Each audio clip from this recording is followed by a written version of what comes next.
ಕೇಂದ್ರದ ಸಚಿವರಾಗಿ ಮತ್ತೆ 2004ರಲ್ಲಿ ಜನತಾ ಪಕ್ಷಕ್ಕೆ ಬಂದು ಮತ್ತೆ ಅಲ್ಲಿಂದ ಕಾಂಗ್ರೆಸ್ ಪಕ್ಷಕ್ಕೆ ಜೆಡಿಯು ಪಕ್ಷವನ್ನು ಸೇರಿ ಅಲ್ಲೂ ಕೂಡ ಕೇಂದ್ರದ ಮಂತ್ರಿಯಾಗಿದ್ದಂಥವರು ನಮ್ಮ 2013ರಲ್ಲಿ ರಾಜಕೀಯವನ್ನು ಪ್ರವೇಶ ಮಾಡಿ ರಾಜ್ಯದಲ್ಲಿ ಕಂದಾಯ ಸಚಿವರಾಗಿ ಭಾಳಷ್ಟು ಅತ್ಯುತ್ತಮವಾದಂಥ ಅಭಿವೃದ್ಧಿ ಕೆಲಸಗಳನ್ನು ಮೈಸೂರು ನಗರಕ್ಕೆ ಅಷ್ಟೇ ಅಲ್ಲ ರಾಜ್ಯಕ್ಕೆ ಕೊಡುಗೆ ನೀಡಿದಂಥವರು. ಮೊದಲನೇ ಬಾರಿಗೆ ಪೋಡಿ ಮಾಡಿಸ್ಬೇಕು, ದುರಸ್ತಿ ಮಾಡಿಸ್ಬೇಕು ಅಂತೇಳಿ ಸರ್ವೇಯರ್ಗಳನ್ನ ಸಾವಿರಾರು ಸರ್ವೇಯರ್ಗಳನ್ನ ಅಪಾಯಿಂಟ್ ಮಾಡ್ತವರು. ಮಾನಸ ವೇತನ ಅಂತೇಳಿ ಮಹಿಳೆಯರಿಗೆ ಕೊಟ್ಟಂಥವರು. ಅದೇ ರೀತಿ ಮೈಸೂರಿನಲ್ಲಿ ಜಿಲ್ಲಾಧಿಕಾರಿಗಳ ಕಚೇರಿಯನ್ನು ಸಿದ್ಧಾರ್ಥ ಬಡಾವಣೆಯಲ್ಲಿ ನೂತನ ಕಚೇರಿಯನ್ನು ಕಟ್ಟಿಸಿ ಕಾರಣೀಭೂತರಾದವರು. ಮೈಸೂರಿನಲ್ಲಿ ಕಾಲೇಜುಗಳು, ಶಿಕ್ಷಣ ಸಂಸ್ಥೆಗಳು ಕಟ್ಟಿ ಬೆಳೆಸಿದಂಥ ಒಬ್ಬ ಮಹಾನ್ ನಾಯಕರು.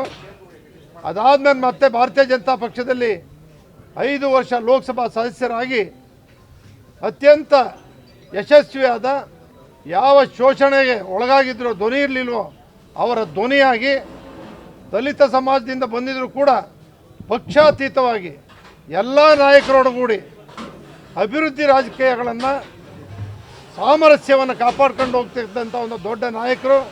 ಕಾಂಗ್ರೆಸ್ ಪಕ್ಷದಲ್ಲಿ ಆಸ್ಕರ್ ಫರ್ನಾಂಡಿಸ್ ಅವರು ಅವರ ಜೊತೆಗಾರರಾಗಿ, ಜಾರ್ಜ್ ಫರ್ನಾಂಡಿಸ್ ಅವರ ಜೊತೆಗಾರರಾಗಿ, ಸಮಾಜವಾದಿಯಾಗಿ, ಸರಳತೆಯಿಂದ, ಭಾಳ ಪ್ರಾಮಾಣಿಕತೆಯಿಂದ ರಾಜಕೀಯ ಕ್ಷೇತ್ರದಲ್ಲಿ ಒಂದು ಆದರ್ಶ ವ್ಯಕ್ತಿಯಾಗಿ ಬೆಳೆದಿದ್ದಂಥವರು ಶ್ರೀನಿವಾಸ್ ಪ್ರಸಾದ್ ಅವರು.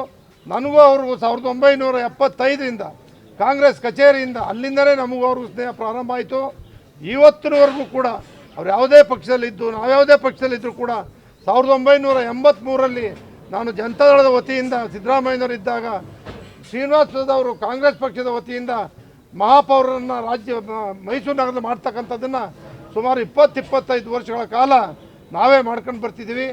ಅದು ಅಷ್ಟೇ ಮುತ್ಸದ್ದಿಯಾಗಿ ಯಜಮಾನರಾಗಿ ಸೇವೆಯನ್ನು ಸಲ್ಲಿಸಿರ್ತಕ್ಕಂಥ ಶ್ರೀನಿವಾಸ್ ಪ್ರಸಾದ್ ಅವರ ಆತ್ಮ, ಅವರು ತುಂಬಲಾರದ ನಷ್ಟ ನಮ್ಮ ರಾಷ್ಟ್ರಕ್ಕಾಗಿದೆ. ಅವರ ಆತ್ಮಕ್ಕೆ ದೇವರು ಚಿರ ಶಾಂತಿಯನ್ನು ಕೊಡಬೇಕು.